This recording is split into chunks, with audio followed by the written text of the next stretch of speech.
morning, students. Happy Monday. I wanted to begin our last remote Monday for the foreseeable future with a life lesson for you guys. This week's life lesson is called Listening is Powerful Medicine. It's written by Dr. Alicia M. Connell. She writes, I believe listening is powerful medicine. Studies have shown it takes a physician about 18 seconds to interrupt a patient after he or she begins talking. It was Sunday. I had one last patient to see. I approached her room in a hurry and stood in the doorway. She was an older woman sitting at the edge of the bed, struggling to put socks on her swollen feet. I crossed the threshold, spoke quickly to the nurse, and scanned her chart, noting that she was in stable condition. I was almost in the clear. I leaned on the bed rail and looked down at her. She asked if I could help her put on her socks. Instead, I launched into a monologue that went something like this. How are you feeling? Your sugars and blood pressure were high, but they're better today. The nurse mentioned you're anxious to see your son who's visiting you today. It's nice to have family visit from far away. I bet you really look forward to seeing him. She stopped me with a stern, authoritative voice. Sit down, doctor. This is my story, not your story. I was surprised and embarrassed. I sat down. I helped her with her socks. She began to tell me that her only son lived around the corner from her, but she had not seen him in 5 years. She believed that the stress of this contributed greatly to her health problems. After hearing her story and putting on her socks, I asked if there was anything else I could do for her. She shook her head no and smiled. All she wanted me to do was listen. Each story is different. Some are detailed, others vague.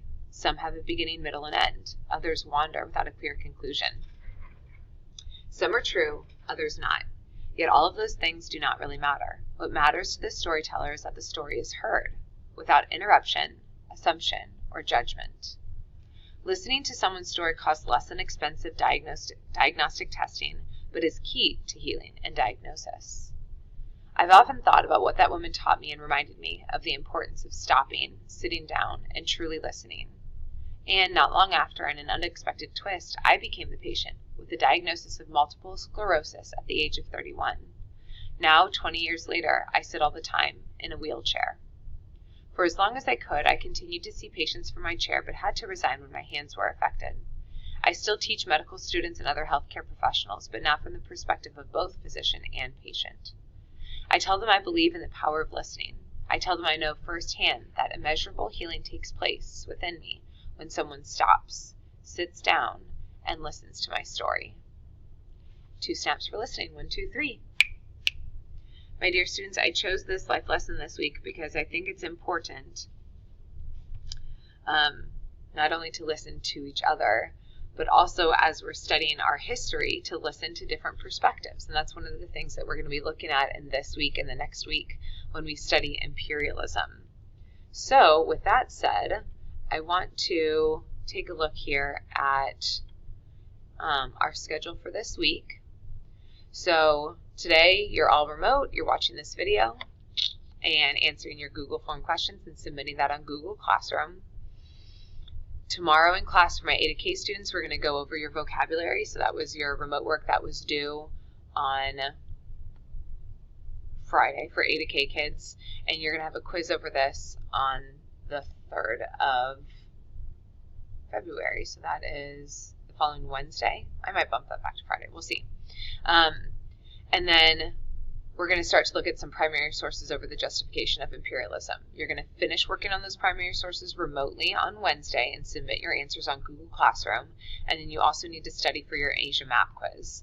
L to Z kids, we're going over vocab on Wednesday and the primary sources on Wednesday. And then you need to finish those questions on Thursday and submit your answers on Google Classroom and then study for your Asia Map quiz. A to K kids, your Asia Map quiz is going to be on Thursday. You'll need to know 25 out of the 28 questions, so you choose the 25 that you know. This is going to be a 3rd quarter grade, and then we'll wrap up our justifications of imperialism in class. L to Z kids, that's what you're doing on Friday. The Asia Map quiz, know 25 out of the 28. It'll be a 3rd quarter grade, and finishing those up.